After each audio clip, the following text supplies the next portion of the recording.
కోర్టులలో ఏమైనా పెండింగ్ కేసులు ఉంటే ఆ కేసులను కూడా పరిష్కరించుకోవడానికి ప్రత్యేకమైన న్యాయవాదులను నియమించుకోండి.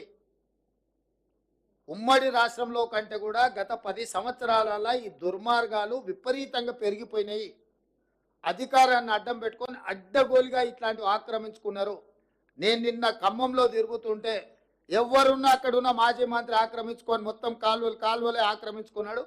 ఆ నీళ్ళంతా ఖమ్మం ఊరి మీదకి వచ్చి పడి ఖమ్మం ఊరంతా మునగడానికి ఆ మాజీ మంత్రి గారే కారణం అని నాకు ఫిర్యాదు వచ్చింది. వీటిని వాస్తవాలను పరిశీలించి దాని మీద కఠినమైన చర్యలు తీసుకోవడానికి అవసరమైన చర్యలు చేపట్టాలని చెప్పి రెవెన్యూ మంత్రి గారికి సూచన చేసిన. కలెక్టర్ గారికి కూడా, ఖమ్మం కలెక్టర్ గారికి కూడా నేను ఆదేశాలు ఇస్తున్నా. దాని రిలేటెడ్ ఇష్యూస్ ఏమున్నా అవి హైకోర్టులో ఉన్నాయా, లోయర్ కోర్టులో ఉన్నాయా, ఇతర శాఖల దగ్గర ఏమైనా మేనేజ్మెంట్ జరిగిందా, ఆ కబ్జాలకు సహకరించిన అధికారుల మీద చర్యలు తీసుకోవడానికి అవసరమైన చర్యలు తీసుకోవాలి. ప్రభుత్వం నుంచి అనుమతి తీసుకోవాలి. కోర్టులలో ఏమైనా కేసులు పెండింగ్ ఉంటే వాటి మీద కూడా స్పష్టమైన నిర్ణయం తీసుకోవాలి. ఎందుకంటే ఇంకా ఉపేక్షిస్తే ఇంకా అది మనల్ని కబలిస్తుంది. ఇవాళ జరుగుతున్న పరిణామాలు, పేదోళ్ళ ప్రాణాలు, ఆస్తుల నష్టం పోయిన తర్వాత కూడా ఇంకా ప్రభుత్వం మీనమేషాలు లెక్క పెట్టుకుంటూ కూర్చుంటే ఇది మంచిది కాదు. కాబట్టి నేను స్పష్టంగా మీడియా మిత్రుల ద్వారా తెలంగాణ రాష్ట్రంలో ఉండే అందరు అధికారులకు నేను ఆదేశాలు ఇస్తున్నా. ముఖ్యంగా చెరువులను ఆక్రమించుకున్న ఎంతటి వారున్నా తొలగించాల్సిందే. దీనికి మొదట నివేదికలు తయారు చేయండి. హడావిడి చేయడం వల్ల ప్రయోజనం లేదు. పకడ్బందీగా నివేదికలు తయారు చేసి ఆక్రమణలు గుర్తించి అవసరమైతే కోర్టు నుంచి అనుమతి తీసుకుందాం. ఈ ఆక్రమణలు తొలగించడానికి విధి విధానాలు పాటించుకుంటూనే పక్కాగా చర్యలు తీసుకుందాము. ప్రభుత్వం ఇది ఒక ప్రత్యేక కార్యాచరణ కింద తీసుకుంటుంది. ఈ ప్రభుత్వం ప్రాధాన్యతతో కూడుకున్న పనులలో చెరువుల యొక్క ఆక్రమణలను, నాలాల ఆక్రమణలను తొలగించేది చాలా అత్యంత ప్రాధాన్యతతో కూడిన కార్యక్రమంగా తీసుకుంటాం. మేము రకరకాలుగా స్పందిస్తున్నారు నాయకులు. కొంతమంది ఈయననే ఇప్పుడే ముఖ్యమంత్రి అయినా, ఇప్పుడే వచ్చిండా అని. అవునాయన, నేను ఇప్పుడే ముఖ్యమంత్రి అయినా, ఇప్పుడే అధికారం వచ్చింది, అధికారం పేద ప్రజలకు ఉపయోగిస్తున్నాను. నేను ఇన్నాళ్ళు మీ చేతుల అధికారం ఉండి మీరు ఆ ప్రభుత్వంలో మీరు మంత్రిగా పనిచేసారు. మీరు ఆక్రమించుకుంటుంటే కళ్ళు మూసుకొని ఉన్నారు. ఇప్పుడు నేను కనీసం చేయాలనే ప్రయత్నం చేస్తున్నా. కొంతమంది నాయకులు మాట్లాడుతున్నారు.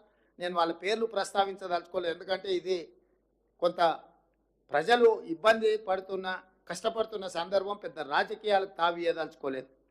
ఇక రెండవది, అమెరికాలో జల్సాలలో మునిగి తేలుతున్నాయని కూడా ట్విట్టర్లో మా ప్రభుత్వాల మీద, మంత్రుల మీద దాడి చేస్తున్నాడు. నిజంగానే నీకు కన్సర్న్ ఉంటే 4 రోజుల నుంచి ప్రతిపక్ష నాయకుడు ఒక పలుకు కూడా పలకలే, బయట కూడా కనిపిస్తలేడు. ఆయన ఎక్కడున్నాడో తెలియదు. ఆయన పుత్రుడు అమెరికాలో జల్సాలు చేసుకుంటూ ఆయన ప్రభుత్వం మీద బురద జల్లే ప్రయత్నం చేస్తున్నాడు. 4 రోజుల తర్వాత మేము ప్రశ్నిస్తే ఇవాళ ఒక ఆయన బయలుదేరాడు, సూర్యాపేట పోయినట్ట, ఆ నుంచి ఖమ్మం పోయినట్ట.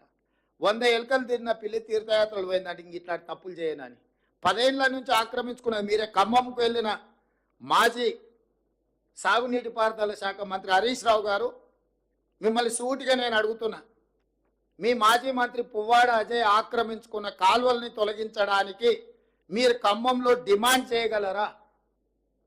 నేను మీ దగ్గరికి అధికారులను పంపిస్తాను. ఎందుకంటే మీరు గతంలో చెరువులకు సంబంధించిన minor irrigation and major irrigation మినిస్టర్గా మీరు పనిచేసినారు. రాష్ట్రం పట్ల పూర్తిగా సంపూర్ణమైన అవగాహన ఉందని మీరు పదే పదే మాట్లాడుతుంటారు హరీష్ రావు గారు. పువ్వాడ అజయ్ ఆక్రమించుకున్న కాలువలను తొలగించడానికి మీరు చిత్తశుద్ధితోని మీరు సహకరిస్తారా?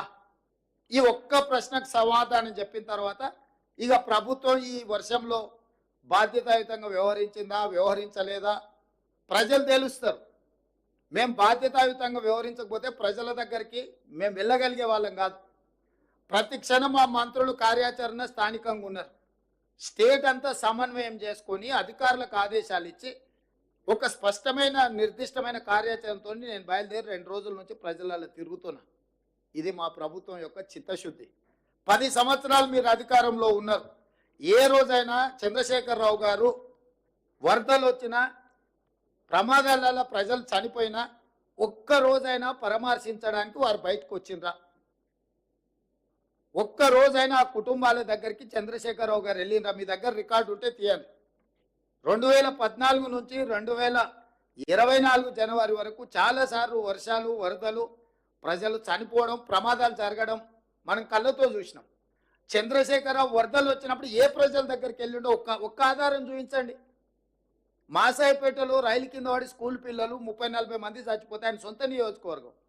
పసిపిల్లలు చచ్చిపోతే కూడా ఆ కుటుంబాలను పరామర్శించడానికి పోలే.